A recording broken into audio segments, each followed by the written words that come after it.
Welcome back to the Ghost Bunny Podcast. I'm your host, Bridget Marcourt, with a brand new episode for you guys. Today, I'm welcoming back Jeff Belanger. You guys know how much I love a theme, and I really wanted to do like a President's Day theme, a White House theme, something like along those lines. And when I was researching that, who comes up that wrote a book about ghosts in the White House is Jeff Belanger. And I'm like, I already had him on the podcast, but I'm dying to know all these stories. So, you know, I love a good theme, and I had to have him back on. So, who is Jeff? In case you don't remember, Jeff Belanger is one of the most visible and prolific researchers of folklore and legends today. He's a natural storyteller. He's the award-winning, Emmy-nominated host, writer, and producer of the New England Legends series on PBS and Amazon Prime, and is the author of over a dozen books published in 6 languages, including his holiday bestseller, The Fright Before Christmas, Surviving Krampus, and Other Yuletide Monsters. He also hosts the award-winning New England Legends weekly podcast, and his latest venture is the launch of a new print publication called Shadowzine, where each month they explore some aspect of the bizarre and the unexplained. You can also check out his audiobook, Who's Haunting the White House, The President's Mansion, and the Ghosts Who Live There. And I can't wait to talk to him all about it today. So let's welcome him back. Jeff, welcome back to the show. Thanks for having me.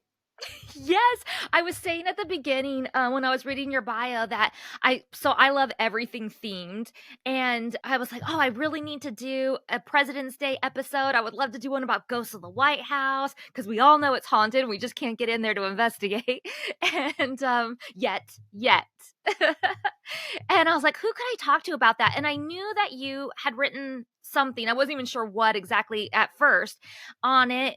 But then I was like, oh, well, I just had him on. I don't want to bother him again to come on this. But then I was researching. I'm like, no, he literally wrote the book about this. I have to ask Jeff if he'll come back on.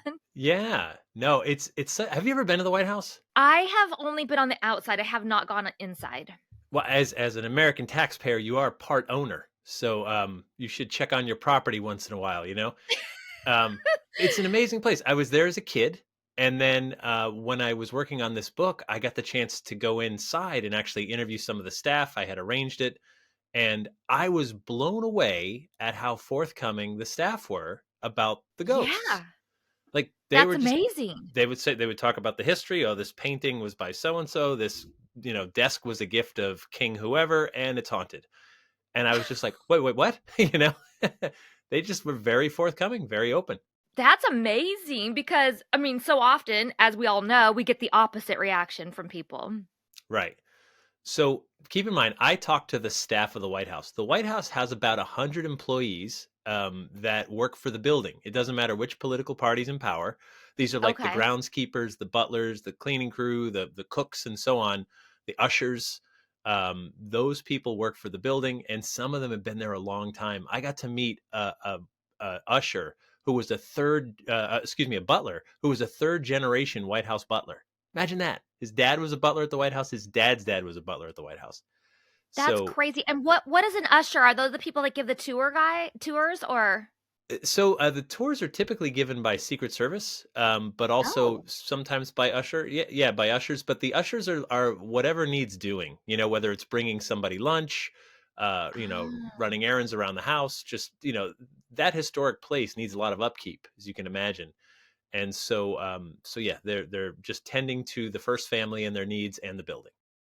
Wow, it's so interesting. I did an appearance, this was a long time ago now, in Washington, D.C., and the Capitol Police met up with us and gave us this amazing tour of the Capitol building, and we got to go underground and like the whole thing, like the access that we were given, I just felt like was unreal and like so cool. But the White House, we just kind of like went out front. We didn't go inside, but now I want to. So the good news is, so when I was young, the way you just went and waited, like you could wait in a line that was like 3, 4, 5 hours long and just get in on a tour. Yeah. Post 9/11, they changed it. So you have to be sponsored by your local rep, but it's actually better now because now you get an appointment. So you don't have to sit around for hours. So you contact your local rep, you say, I'll be in Washington, D.C. on this date. Can I get signed up for a tour? And then they help arrange it for you, and you go at a specified time, and you can still take a tour, which is worth Yeah. taking. I mean, it's Yeah. incredible. The building itself has this power. Like you see it. I mean, you've seen it from the road and you've seen it in pictures, obviously. the building is a celebrity, right? I mean, it's a famous, iconic building. And you see it and you're just like, wow. But then when you stand there, when you stand under the north portico, the front porch area, like you realize every single US president stood where you're standing right now, all of them. Washington died before it was complete, but still he Mm. laid the cornerstone. He was there on the property. Every one of them stood there, and you feel that. You feel that connection. It's amazing. That is so cool. I was looking up some of the ghost stories just so that I would have some general knowledge and know, well, I research all my episodes before I do them. And I was looking to I didn't even realize like how that property was acquired or that it belonged to somebody. Like I never even thought about those things. Do you know a little bit about the history back then? Well, sure. I mean, it was built by slave labor. It was, a former plantation land, and Washington D.C. is not very large, right? I mean, it's a small area that was carved out to be our nation's capital, and Yeah. there was ceremony to all the way that the buildings were laid out. These founding fathers were all Masons, so there's symbolism and there's ritual to the way they did everything, on those Yeah. grounds. And so, the White House was constructed. Washington, got to see the plans and things like that. He laid the cornerstone, but he would pass away before it was ultimately completed. It was John Adams and his wife who were the second president, but the first to actually live there. And the crazy thing is, when they moved in, there was no furniture. It was empty. There's no money Oh. for furniture, right? Oh gosh. So he had a desk, they had a bed, and little else. It was just a bunch of empty, drafty rooms with some servants that would wait on them in this big, giant, empty house. That's crazy. But the reason I was asking about the land and who owned it and stuff is because a guy named David Burns Yes. supposedly owned the land in which the White House now stands, and some say they've seen his ghost there in Yeah, the that's one of the early reports. Yeah, so the burn land was he shows up from time to time. I never found anyone that specifically mentioned him by name, but there are so many ghosts here. Some of them are absolutely famous and iconic, and we know their names. They're on some of our money, but some of them are just sort of like lost to time, or you see something, and as you know, with any haunting, we so desperately want to put a name on whatever bumps in the night. It's one thing if you recognize the apparition, but it's quite another to just be like see a shadow and assume it's someone famous. But yes, there have been reports that it was his land, and he's still overseeing it all these years later. I am so hard on my poor hair. I color it, I style it, I use a flat iron, I blow dry it, I use hair extensions. Like my hair is crying out for better care and attention. In protest, my hair has been thinning and just refuses to grow past a certain length, but not anymore. This past year, I have been making an effort to take better care of my hair, and one of the things that I think has made the biggest difference is starting Nutrafol. I've been taking Nutrafol for about the last year now, and this last time when I went to get my hair done, first I went and saw my colorist and he was like, "Oh my gosh, your hair is so long and it's so thick on top." So that was really exciting. And then when I went and saw my stylist, he's like, "Wow, it's so long. This is the longest I've seen your hair." And both of these guys have been doing my hair for like the last 20 years. The longest he's ever seen it, let me tell you, I was so excited because I noticed it too, but when other people notice it, you know it's making a significant difference. I'll probably never stop coloring my hair or wearing extensions because I love it so much. But the fact that when I do take out the extensions and my hair looks healthy and long is so exciting for me. It's made such a difference that even Nick's mom was like, "Oh, I want to try that." And Nick was even like, "Wait, should I be taking that too?" It was definitely on my vision board this year to have healthy, beautiful, long hair, and I'm well on my way to achieving it. And the same could be true for you. This year, there's nothing holding you back from loving your hair again. Hair is so much more than what you see on the surface. It's a reflection of what's happening inside. Let Nutrafol target the key root causes of your thinning hair and help you grow stronger, healthier strands from within. Nutrafol is the #1 dermatologist recommended hair growth supplement brand, trusted by over 1.5 million people, and I'm one of them. See thicker, stronger, faster growing hair with less shedding in just 3 to 6 months with Nutrafol. Nutrafol. And remember, everyone's root causes of hair thinning are different, so a one-size-fits-all approach to hair growth doesn't cut it. Nutrafol has multiple formulas that are tailored to give your hair what it needs to grow throughout different stages, such as postpartum and menopause, as well as for different lifestyles, such as plant-based diets. Many supplements out there rely solely on ingredient studies, but Nutrafol clinically tests final formulations to ensure their efficacy. In a clinical study, 86% of women reported improved hair growth after taking Nutrafol Women Hair Growth Supplement for 6 months. And building a hair growth routine is simple. You purchase it online, no prescription required, automated deliveries, and free shipping keep you on track. Plus, with a Nutrafol subscription, you can save up to 20%. You'll have access to free naturopathic doctor consults, and a Headspace meditation membership is included.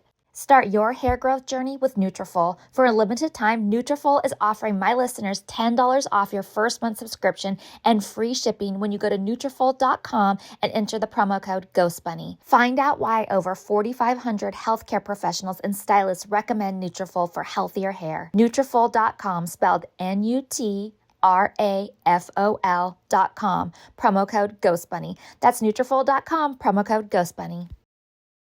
And then Abigail Adams, they say that they can still smell. She used to do her laundry, I guess, and like she'd do her own laundry, and she would put like the laundry lines across like a whole room, and people say they smell wet laundry and the lavender that she used. That's the East Room, the famous ballroom that everybody sees in the pictures and stuff, and where they have formal events.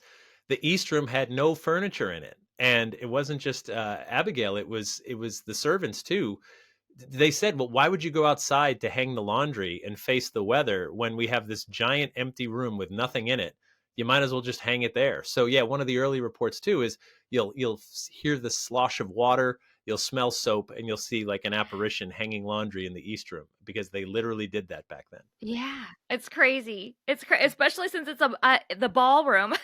That's They also said they've seen her. yeah. Well, yeah, They say I they've mean, yeah, seen her, like, the way I heard it was that it was a servant that they would see hanging the laundry, but it's the same. It dates back to the Adams administration, and so I had heard it as a servant, but I guess it could have been her as well. If there was no money for furniture, I can't imagine there was a lot of money for servants either.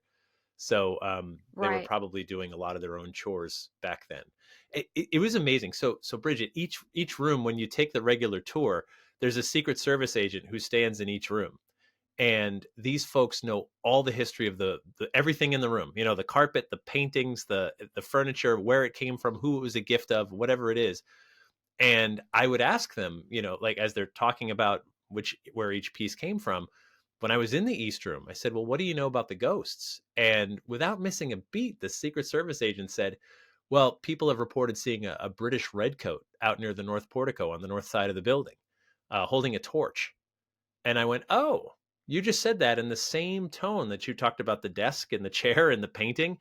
And I said, "Is this like federal recognition of the existence of ghosts?" And he said, "Sir, I don't know what you're talking about." and he's got a gun, so I'm not going to press it, you know. But it's one of those stories. And then when you look back during the War of 1812, the White House was burned. It was burned Yeah. up. It was an empty shell. There's a few drawings of it that survive, but all the wooden interior was completely gutted up in the fire. And they rebuilt it, and there's two spots on the building that they never painted. There's a little spot on a window on the north side and one on the south side that still show those burn marks. And the reason they don't paint over it is probably the same reason they keep this ghost story around, and that's because don't let your guard down. It's happened before. You know, this building has been attacked and been burned, and we keep the burn mark there to remind us, just like we keep the ghost story around to remind us. Now, I asked the Yeah. Secret Service guy, I said, "Have you seen it? Do you know anyone who's seen it?" He said, "No, it's just a story that gets passed around, but it is still passed around." Right. It sort of reminds me too in New York, and I think it's at Penn Station, but it could be Grand Central. There's I guess the ceiling is painted really, really beautiful with like stars and stuff. But it used to there was people smoked, and it was so Yeah, gross in there Grand that Central, it was yeah. like, yeah, that it was totally black up there. But they went and cleaned it, but they left one little patch to show how bad it was, this black patch. And they said if you look up and you don't know what it is, you might think it's just like a brick or something there, but it's actually like a little patch that they left just to show how disgusting it got. That's amazing. Yeah. Well, sometimes we need a reminder of the past. And I mean, a ghost is a little a reminder of that. It's a connection to the people who came before us. But, these buildings, man, you say like if the walls could talk, Grand Central, imagine if those walls could talk. How many people pass through there Oh on my a gosh. day, On never a mind, Yeah. centuries. And the White House is one of those buildings. It's I mean, it's beautiful and it's historic, and decisions and discussions that happened in there literally have changed the world. Mhm. And that's powerful for sure. Yeah. Did you get a sense of feeling anything there, like, that it's haunted or that like, the hair stand up on the back of your neck or, like, any of those kinds of things? So when I was there, I mean, it's broad daylight. It was a winter's day. It was, there was a tour going on, and then there was people bustling around. I was more in awe of like thinking about every step I was taking in some of those hallways is a step where every US president has also stepped, possibly with Mm, the exception of Washington, but all the rest. And just, looking at the portraits on the wall and realizing like this place is hollowed. I mean, there's some more prominent spirits than other for sure, but the thing that blew me away was when I started asking the regular staff, just the people that work there, about the ghosts. They were so forthcoming because so many people have had some strange experience. So, for example, the chief usher, who had served every single president from Richard Nixon through George W. Bush, the younger Bush, that's a lot of time in that mm, building. And if you think about it, the number of hours must add up to more than like a two-term president. If you're doing 40 to 60 hours a week times all those years, he's been in that building more than any two-term president. And he was telling me, he said, so one night he was there standing in one of the hallways with a Washington police officer who was with him. And he said this rush of air went by and it slammed a door shut that was on one of those magnet doors. It slammed it shut. And while that doesn't sound all that profound, it's the White House. Nothing happens inside that building that's not checked and double checked by a bunch of different people for a million reasons, right? Nothing is supposed to happen out of the ordinary, and yet it does happen out of the ordinary, and they take notice because that's their job, is to not mm. just serve this building and the presidency, but protect it. And I thought, wow. And everybody just seemed to have some little story. Some, of course, had very big stories about seeing, people we recognize. Tell me, tell me, tell me, because I feel like every time I hear about the White House being haunted, the big one is Lincoln. Absolutely. He's in American politics, I don't think you can I would even say I mean him and Washington, right? Like those two are the most famous presidencies, but Lincoln, this is going to sound kind of out there and woo-woo, but I don't think it is actually. Lincoln's spirit sticks around because that is the most difficult presidency that has ever been, and God willing ever will be, and there's not even a close second. So think about this. When Lincoln was president, his son, Willie, died in the White House of a typhoid illness. So they had to suffer that, right? That there's his kid dies, and it was a tight knit family. So he's dealing with that. His nation's at war with itself. The U.S. Civil War is killing thousands and thousands of people, all over the country, and that's weighing heavy on the president. And then, of course, he paid the ultimate price. He was assassinated while in office. That's as hard as it will hopefully ever get for any president. I saw an interview once with George W. Bush, the senior, the elder, and he said he was sort of new at the job. He wasn't in the office that long, and he had to send some troops into harm's way. And he said he was really struggling with the decision. He knew Americans could get killed. And then he said, I thought about what Lincoln went through. And I said, all right, if he got through that, I can get through this. And I think in some very tangible way, every president who has any understanding or appreciation for history summons him. Please, Lincoln, stay nearby, right? I need you. Like whatever decision I'm going through right now, you had it tougher. Please be with me. And I think we summon him, we keep him around because we need him. So I was gonna there say we need him, we need his wisdom, we need his strength. we need that steady hand. We need that everything that he represents, right? This thing that sort of made things right. We so need him. Well, But going go ahead. back Yeah. to Willie too, I mean, some people have seen him as well. So I would argue that that's the first real ghost sighting that's been documented inside the White House. So after he died, the Lincolns, Mary Todd was holding seances in the White House. She wanted to contact her son, and we Which know the president. imagine that, like, Yeah. imagine that now, like, a seance going on, and maybe it does, but, like, imagine a seance going on in the White House. Well, when Ronald Reagan was president, he was consulting with numerologists, and that made the papers. Like, what's he doing? Talking to numerologists. What's Nancy Reagan doing? With astrologers and things like that. But I mean, we all have our eccentricities, right? I mean, I don't know, but so we know the president attended at least one of those seances because it was in the papers. They said, "What's this president doing? Talking to psychics and mediums in the White House?"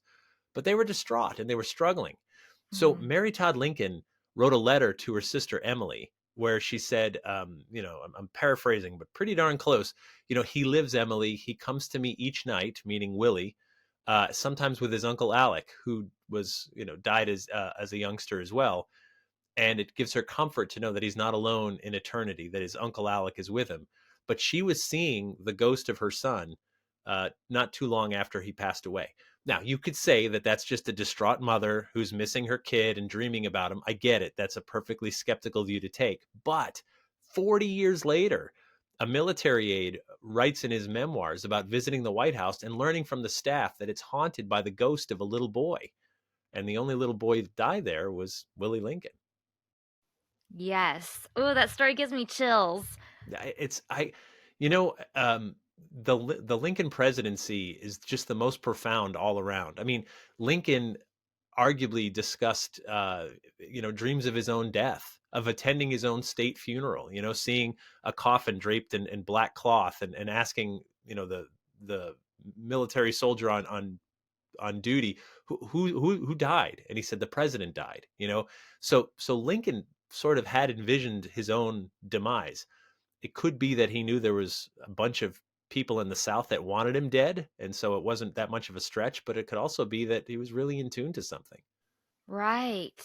So Lincoln has been seen in the Lincoln bedroom, and is it named the Lincoln bedroom because people see him in there? Did he live in that bedroom? Like, why is it called the Lincoln bedroom? Yeah, that's a great question. So no, it was never his bedroom. That was the executive office back before the East and West Wings were added in the 1950s. So that was the executive office, and it's called the Lincoln bedroom because some of their furniture is in there. So they had I don't know if it was their bed, but they do have a few pieces of furniture.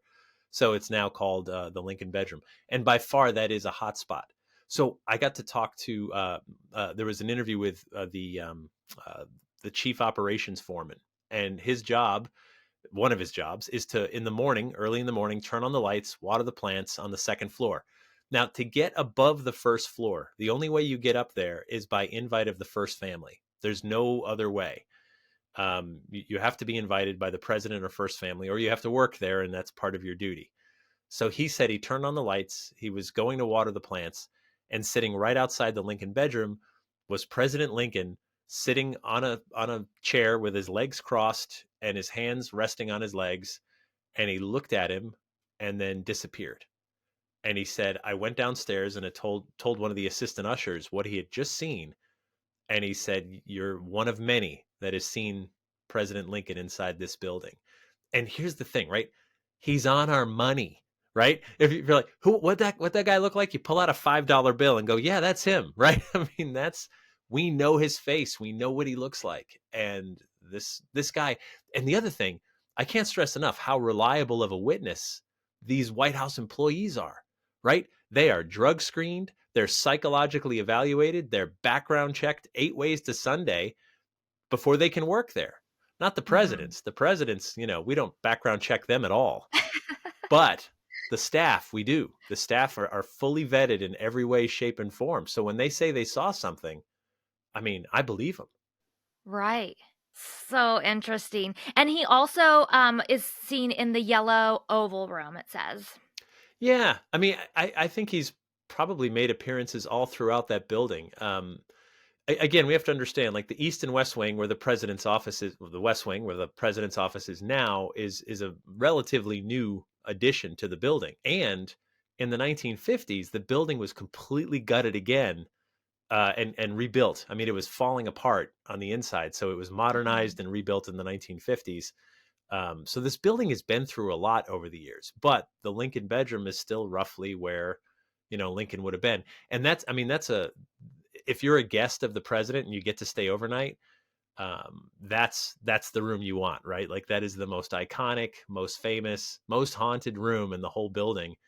And there's been lots of stories that have come out of there from Winston Churchill, That allegedly had an yes. encounter, you know? Yeah, I was just looking at my notes. I'm like, it's not just staff that have stories. There are famous people that have stayed there Yep. who also have reported seeing him.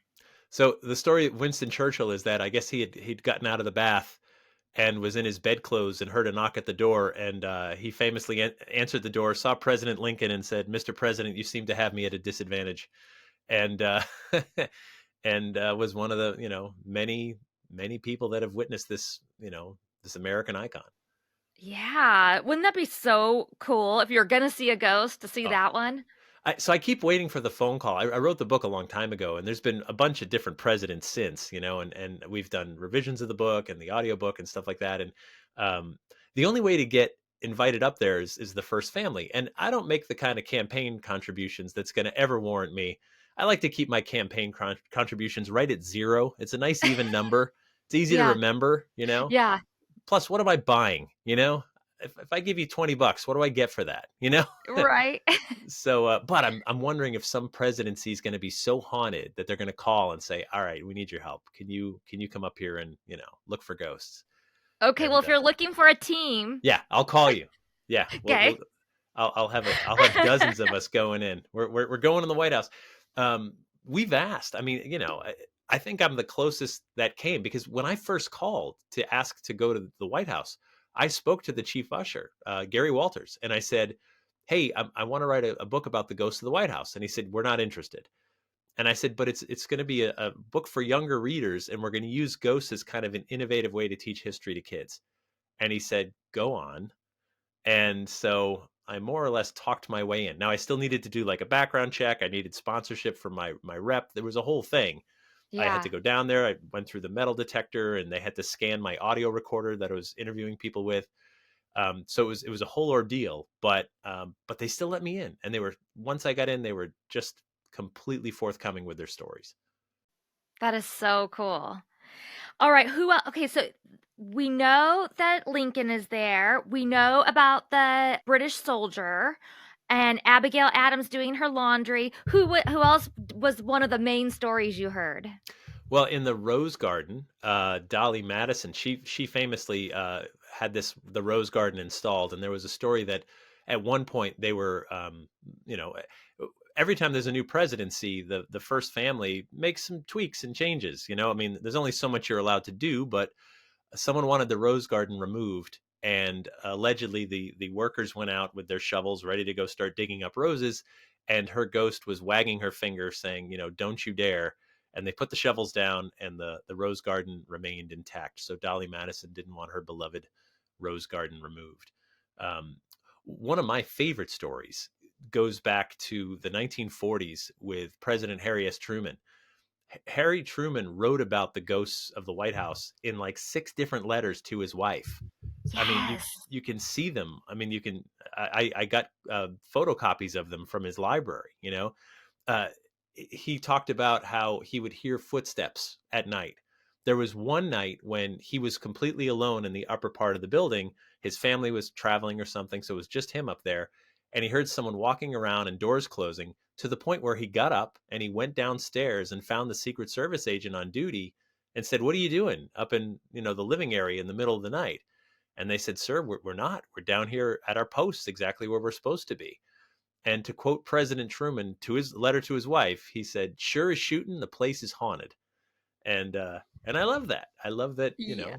he talked about it. Lots of President Reagan. I once saw this little off the cuff interview. He was walking his dog And it was one of those things where a reporter just shouts a question. And I think a reporter said, like, "Hey, is the White House really haunted?" And Reagan was amused enough to stop and answer it. And he said, sometimes his dog would get up to the Lincoln bedroom and just bark wildly at nothing and then dart off. And that's what we got from President Reagan. But he answered it. You know what I mean? Like, he acknowledged it. It was Yeah. crazy. So when I was working on this, I contacted every presidential library, and it's an amazing resource. You can just call them. You're an American citizen. You're looking for whatever information. I called the George H.W. Bush Library, the Elder, and I said, "Hey, I'm looking for any references to ghosts in the White House and the president." And they said, "We have two, but they're classified." And I went, "Oh, I'm listening," you know? And they said, "Well, do you want to file a Freedom of Information Act?" And I said, "Yes, Yes. I do." So I did. And I wrote the book. The book came out. It was on the shelves. And 6 months later, I get a letter in the mail, postal mail, from the Bush Library, saying that they declassified one of them for me. And I saw it. They sent me a photocopy of it. And what it was a handwritten letter from President Bush to David McCullough, the historian that writes those huge, thick, amazing, like, history books, like Oh, about John Adams and stuff like that. So I'm paraphrasing the letter, but it said something to the effect of, "Thank you for coming to give a talk at the White House last night. Either the building really is haunted or the thunderous applause is still reverberating throughout the house because you were so fantastic. Thank you." That was it. That was classified. And then I started feeling dirty because that was a personal thank you note between two people that I really had no business reading, but it's part of the library because they save everything, yeah. and but it did reference the ghost. It referenced that he acknowledged he knew the building had a haunted reputation. So for that, still sort of interesting. Well, that's not the only, story from the Bush family either, Right. because his daughters also experienced some things. Well, so allegedly, the younger Bush, George W., when he was working on his father's reelection campaign, he was staying at the White House, and I guess they have an exercise room up there somewhere. And he was alone; he was the only one on the floor, and he had, exercised, used the treadmill or something. And he said when he came out of the hallway, he saw like a shadow figure down the hall, and it scared the hell out of him. And Yeah. that was long before he was president. Yeah. What happens is once someone's out of office, we tend to hear their stories a few years later, right? Once there's no more political price to pay, you start to hear some of the various stories that come out. Yeah, and so his daughters heard music, like, I forget what it was, I think it was 1920s style music coming out of their fireplace. So, like, Yeah. it sounded like it was coming, like, from downstairs maybe, like, and coming up through the fireplace, they heard the music. Yeah. No, that's also Jimmy Carter's daughter was playing with a Ouija board in the Lincoln bedroom. So she would have friends over, and they would break out the Ouija board. So that was, the 1970s. Oh, Um, I wish I was friends with her. I know, right? It'd be like, wouldn't that be amazing? So yeah, so that it's just understood. You're moving into a haunted building. I think even if you don't believe in ghosts, you've at least heard that. Everybody seems to know something about it.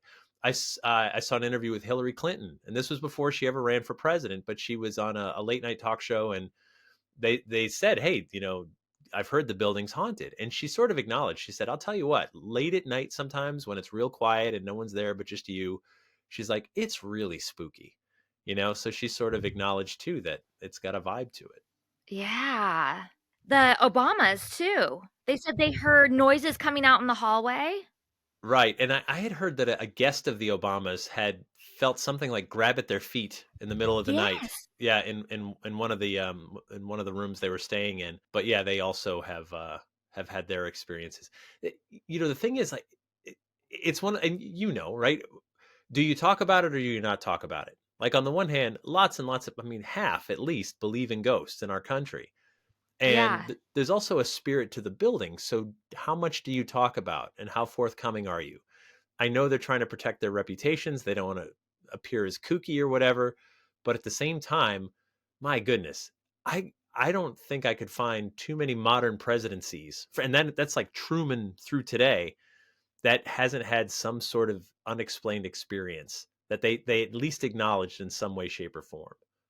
Right.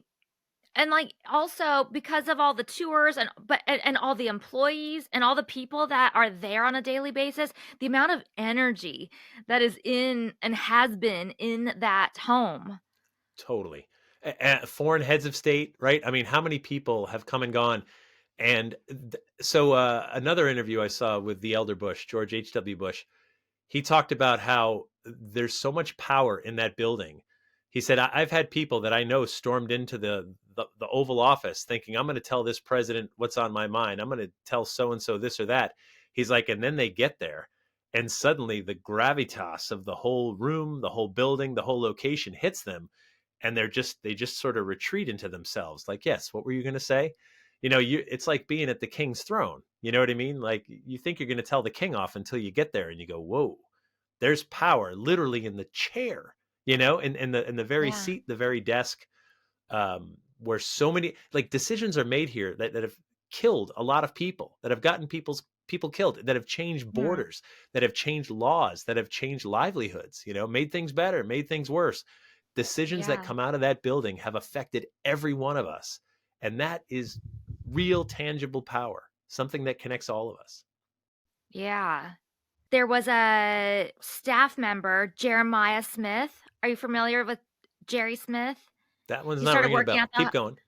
He started working at the White House during Ulysses S. Grant administration in the late 1860s as a footman and served as a footman, butler, cook, doorman, and official duster until his retirement approximately 35 years later. They said he was a popular character and storyteller, and he always had all kinds of stories about the ghosts of Lincoln, Grant, McKinley, and several of the first ladies. Wow. Yeah, no, I hadn't heard that one. Did you see the ghost photo from the White House? No. I will totally send it to you when we're done. So, Okay. I have it in front of me. May 25th, 1950. White House photographer Abby Rowe. Remember, I said the White House was gutted in the 1950s. Yeah. It was gutted. They were digging down. They were digging a deeper basement. They had metal structures and girders up to sort of hold the walls up, and the whole building's hollowed out. There's a photo that's taken by Abby Rowe was the official White House photographer. So this is public domain photo, right? Owned by all of us. And when you look way back in the far right corner, you could see that there's three men standing, and if you zoom in on it, you can make out that there's like a tie, and one of them has a hat, and you can sort of make out their clothes. And then maybe 15 feet to their right, there's another figure, and he's transparent, but he's just as tall as them, but you can see right through him, right through to the wall. And people look at this photo and believe, it's the first documented ghost photo inside the White House. I'll send it to you. It's pretty wild. I mean, it's unmistakable, and it was taken by the White House photographer. Yeah, that's interesting. And then I have a note that in 1911, one little known spirit is of the identified 15-year-old boy. An unidentified 15-year-old boy said called the Thing. Mm, Do I you know don't know about that one. that? I've heard about the ghost cat. Uh, They have a ghost cat. they have a ghost cat, a black cat, who's so. First, I think this story originated in the Capitol building, where when this ghostly black cat is seen, it's usually a harbinger of something bad for the country. But he's also been seen at the White House, so people will report seeing a ghostly black cat, and they think something bad is going to happen to either the president or the country whenever this cat is seen. Black cats always get a bad rap. I know. What are you gonna do? You know, I don't it's think they're omens. don't shoot the messenger, Bridget. Don't shoot I the. know, right? I That's what know I you're a think cat lover. too. Thomas Jefferson plays his violin. Yeah, that's been reported. I think it was the one of the oval rooms inside the White House. Uh, if you think about all the impressions and the wisdom of some of our past presidents, right? So you can't help but sort of call that up.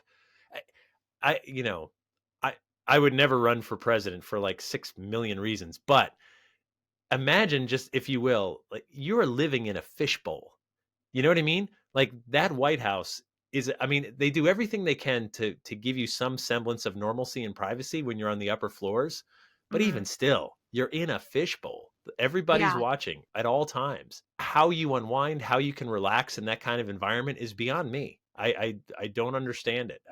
I don't understand what draws some people to want to live that kind of life, except I guess power and influence. I mean, there's that. Mm, yeah. But at the same time, like that sort of life is daunting. And it's true today, but it was true back then too. You know, it was true 150 years ago. That president was always under a microscope. The first family who lived there. I mean, the Obamas had kids. George W. Bush had kids in there. The Lincolns had kids in there. Carter. Uh, Imagine growing up in that. Imagine dating. Imagine like, want to come meet dad? Oh God, no. You know what I mean? Yeah. So, it's all that energetic life force, right? Is just in the building, all of it, including how they unwound, like playing violin.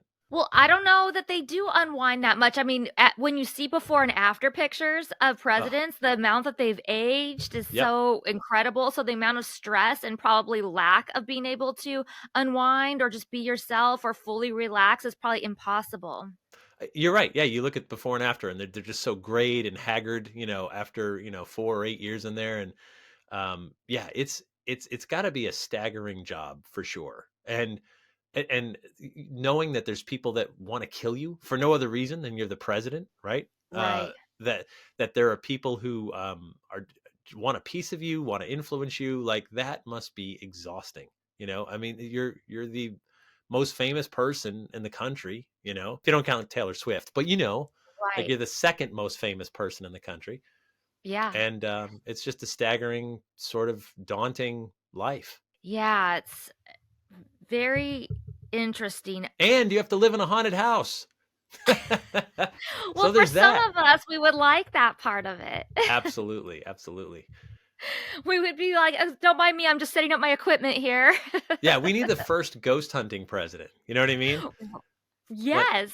like little EMF meter on the desk or something. You go, oh, look at that. All right, cool. I wonder, you know how everybody wants to know, like, if a president, when they come into office, if they get briefed on, like, where we are with aliens and things like that, which I heard recently that they haven't briefed a president on aliens in, like, I forget now, but X amount of years, like, they just don't even do that anymore.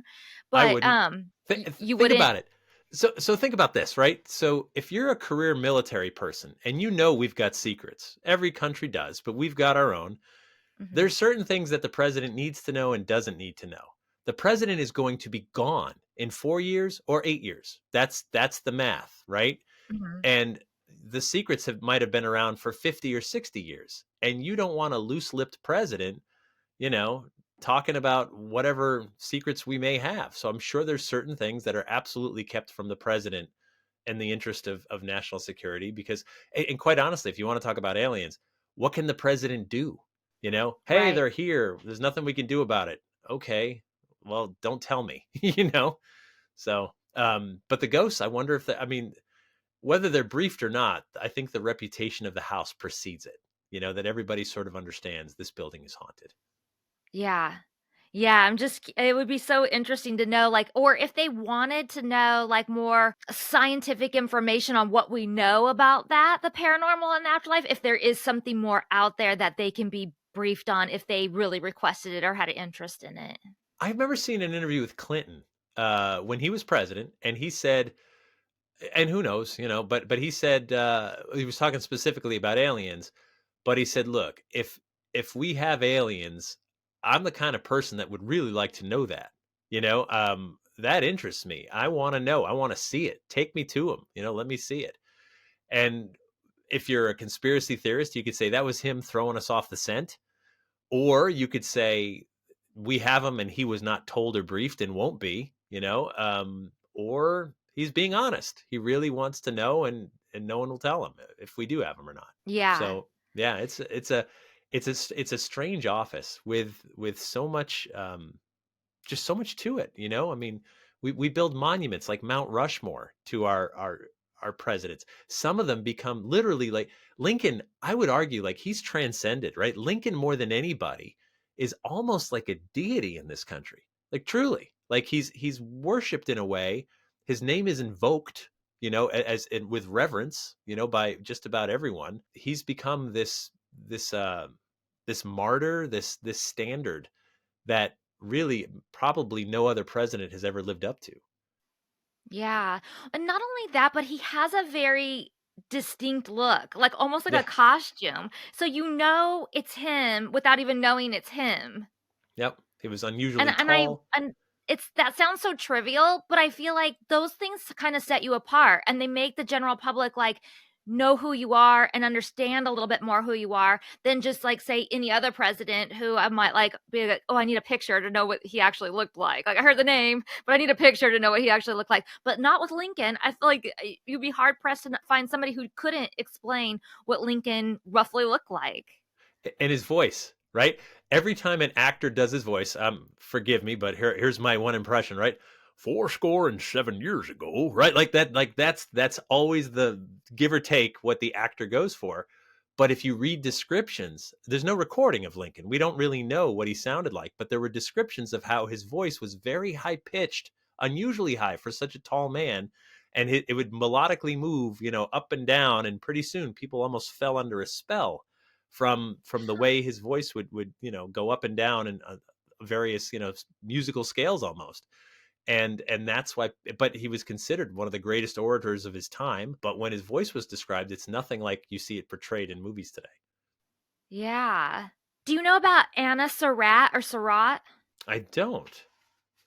What's that one? Supposedly, she runs around the White House banging on the doors, pleading to see President Andrew Johnson. She was there to beg for a pardon for her mother, who was a conspirator with the Lincoln assassination. Oh, no, I didn't know about that one. No. Mary Surratt was her mother. Mary Surratt. Okay. I do. We didn't talk about Andrew Jackson.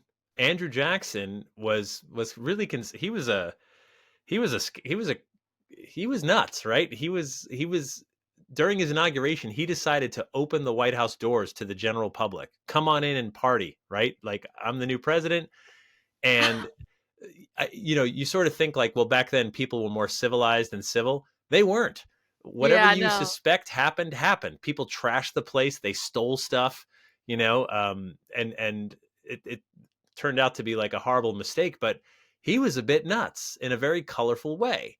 After he died, his angry spirit was said to still be stomping around. Right, he used to want what he wanted, and he would demand it of people, and that's one of the ghosts that also turns up, just stomping around and angry over something, maybe not liking the direction of the way things are going. I did hear about a ghost, a former president that stomps and curses. Do you know who that is? Is that the same one? Yeah, Andrew Jackson. Yeah, It's Andrew Jackson. yeah, and cursing was his way. I mean, he was censured in Congress. He was always getting himself into trouble, and he still ended up on the $20 bill. So there's that. And then there's John Tyler. Some say he haunts the Blue Room, and that's where he proposed to his second wife, Julia Gardner. Right. Yeah, that was unusual because he wasn't married when he most of them have been. All of them have been, I think, but him. And so yeah, that's a bit of a romantic connection. The idea Yeah. that, imagine being president and then still trying to fall in love and court and date someone. I mean, that's quite a thing to happen in such a profound time of one's life. Imagine the opposite too, dating somebody, like finding somebody and he's the president of the United States and you're like, this is Yeah. gonna be weird. Not saying she's a gold digger, but she ain't messing with no broke. No. And then William Henry Harrison haunts Yes. the attic. He was the first president to die in the White House, they said. Yeah, so he gave a speech. His inauguration day was unusually cold, and his speech was hours long, and he refused to wear a coat. He was out there, and he got sick. He got pneumonia. I think it was 30 days in office. I mean, it was barely anything, and he passed away. Wait, he And, passed away that early into his presidency because of doing that speech outside? well, that's what they blamed it on, but yeah, he died very new in office. And of course he's angry. He didn't get to do anything. Talk about unfinished business. It's all Right. unfinished. Wow.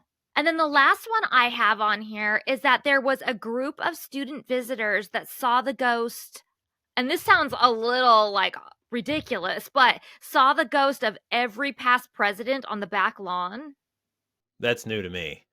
I mean, what are the odds you can get them all together? Their schedules must be crazy, you know? Right? Yeah, Uh, so I'm not really buying that one, but that was one of the ones online that I found. What else you got? well, I mean, it's I mean, I think we're running low, but it's been quite a We're bit. I running mean, if we're to be fair, this is a staggering amount of experiences for one single building. I know. No, it really is. And not only that, but like obviously we know the White House is haunted. We know that there's a lot of ghost stories there.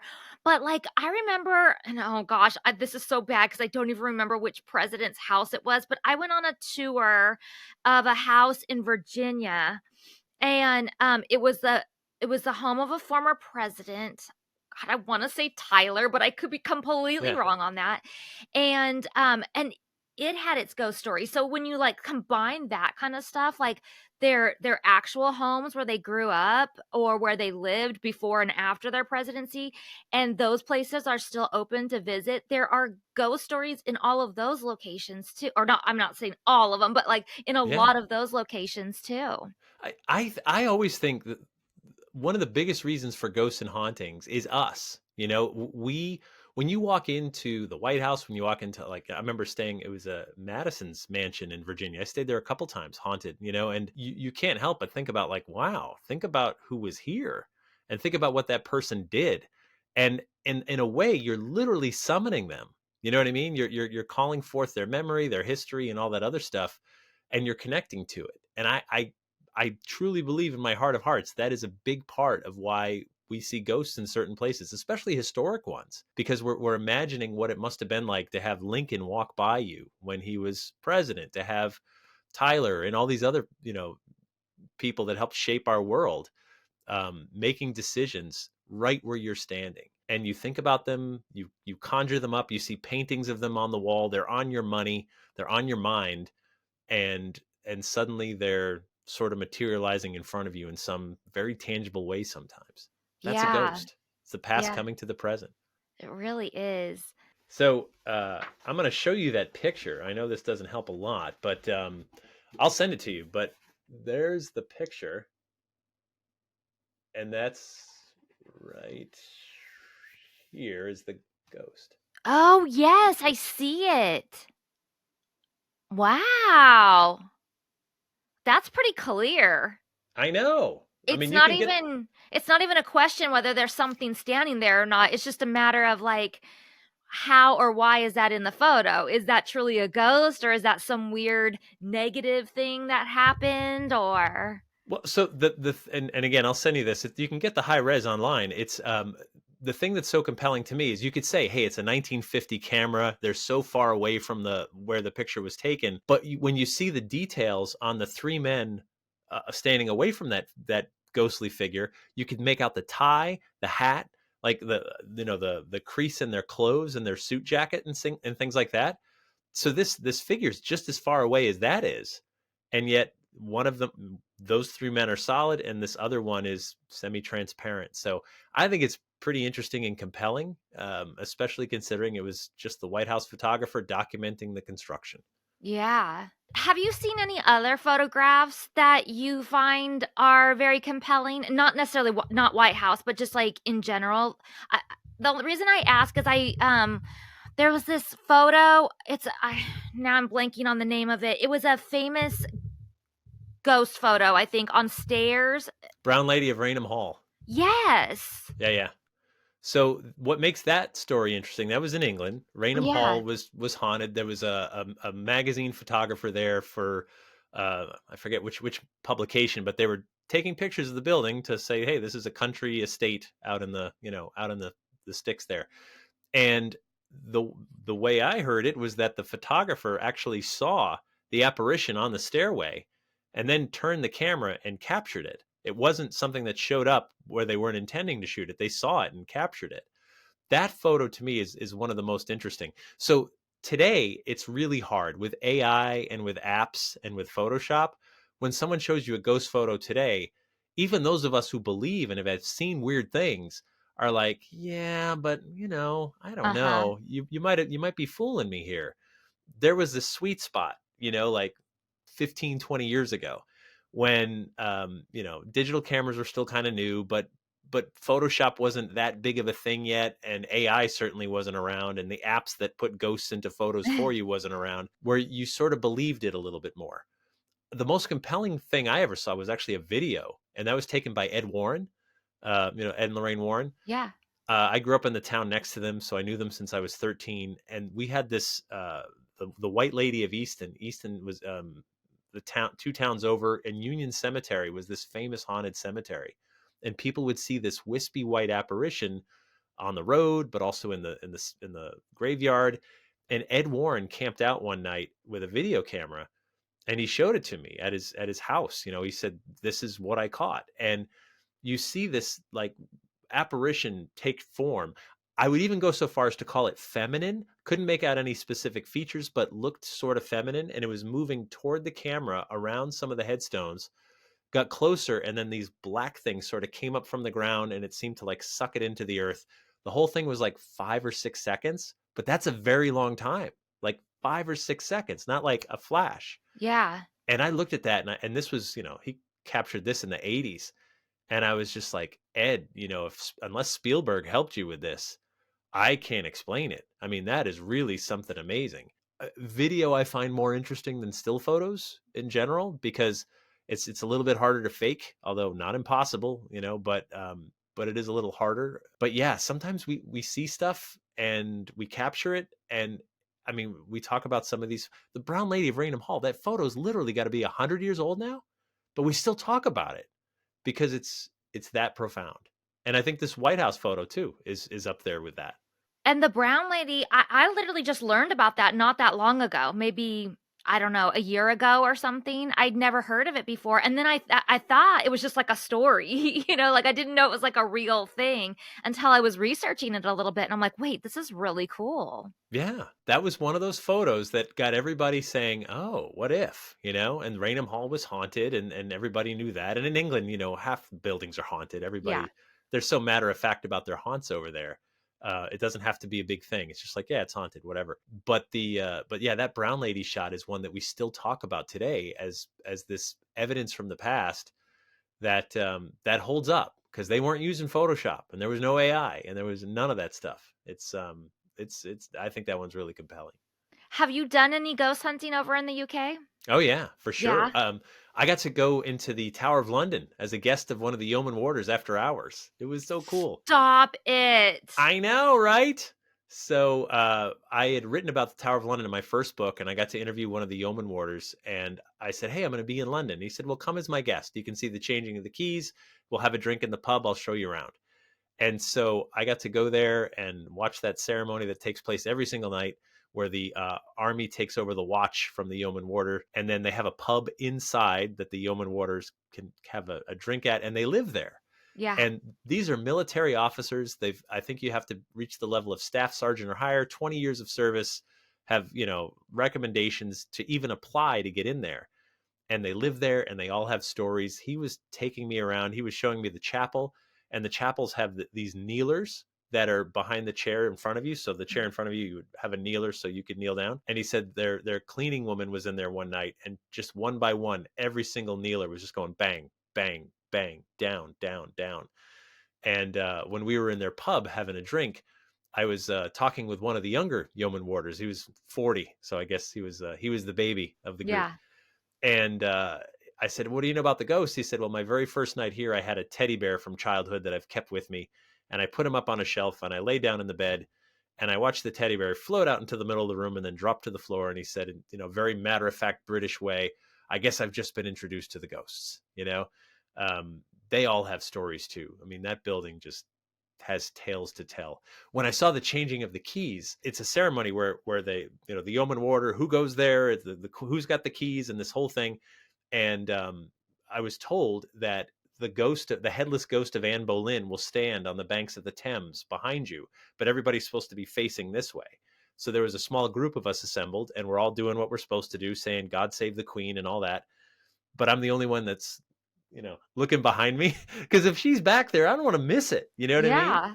I didn't see her, but it was pretty amazing. I've done a few of the castles and stuff over there. It's great because they're so like here. There's certain parts of the country in the United States where you talk about haunted and it could start a fight. It could start an argument, like oh we don't believe in that or oh this or oh that. And but in England, it's just like yeah that building's haunted. That one isn't. That one is. Those two are. That one isn't. You know. And what would you like to drink? You know, it's Yeah. What about you said you've been to a few of the castles. Have you been to Hampton Court? no, but I remember that video that made all the news. Oh God, that was probably what, like 20 years ago now? Do you remember the video? Tell everybody listening. Okay. So there's this video, it was a security video where all of a sudden these double doors were just thrown open and it's shaky video. So it's not like it's like 1 frame per second, right? It's not like a modern video.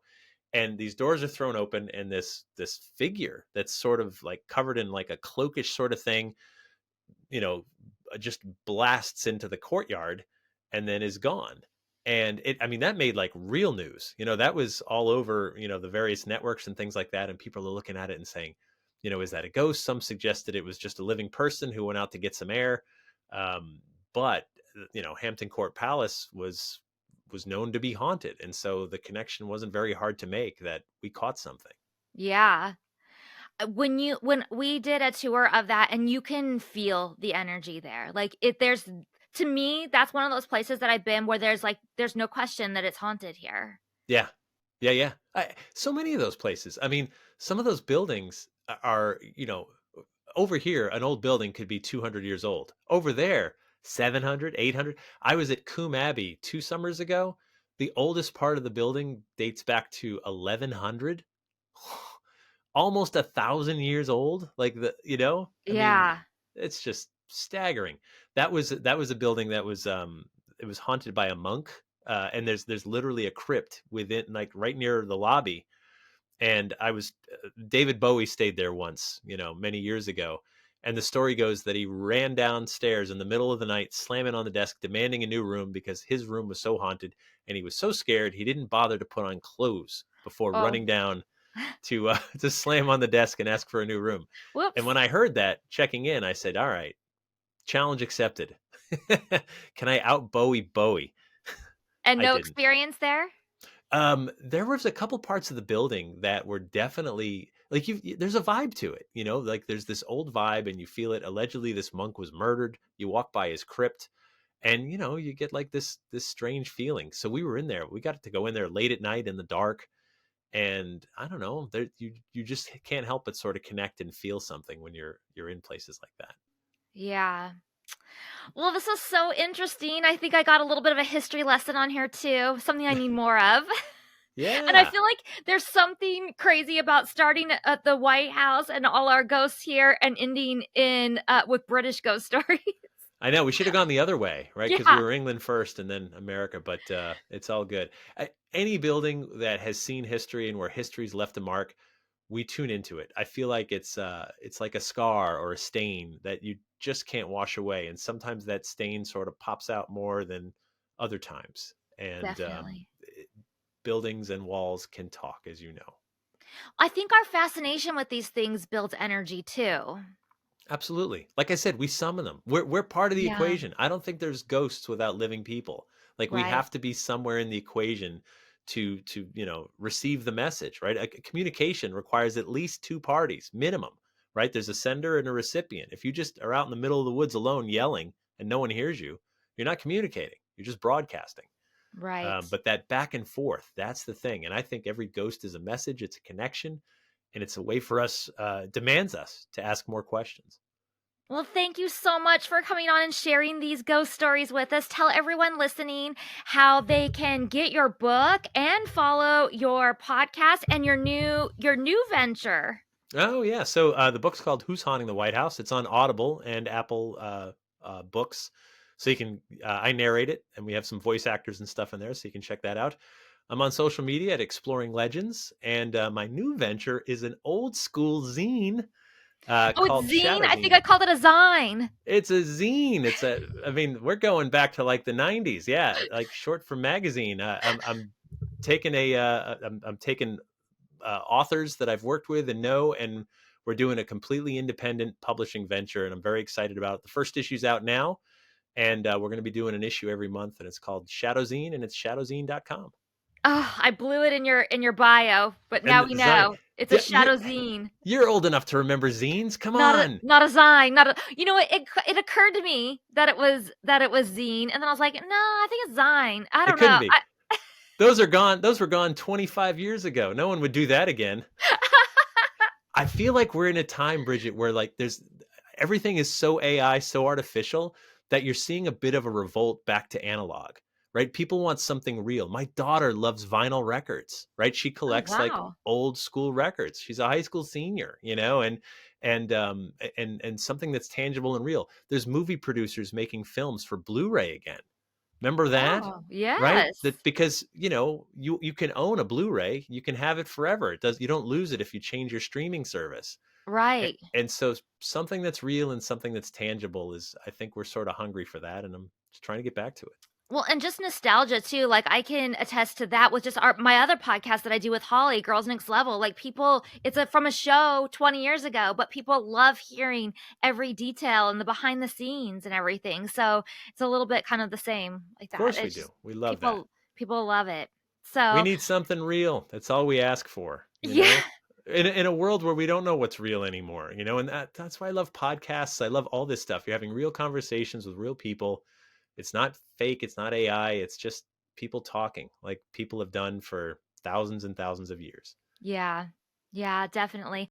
Well, I hope you guys enjoyed this episode of the Ghost Bunny podcast. Thank you so much for joining me on my spooky adventures, and I look forward to sharing a new ghost story with you each week.